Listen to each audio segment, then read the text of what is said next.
ha il diritto ad avere le giuste remunerazioni. Ogni lavoratore ha diritto a lavorare serenamente.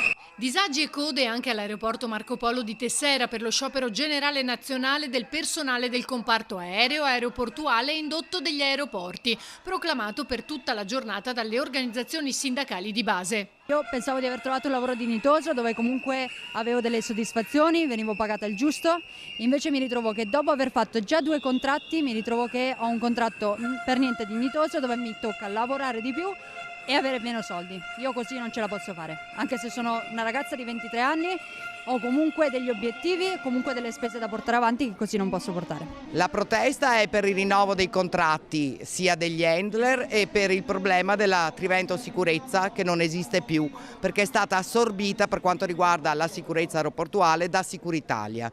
Disagi anche a Treviso e Verona, con rallentamenti nelle procedure di assistenza ai passeggeri e alle aeromobili. Solo per l'aeroporto di Tessera su 93 voli previsti in partenza 23 sono stati cancellati, mentre su 93 voli previsti in arrivo ne sono stati cancellati 20. Noi chiediamo che venga riaperto immediatamente il tavolo delle trattative per concludere una contrattazione che sia degna di questo nome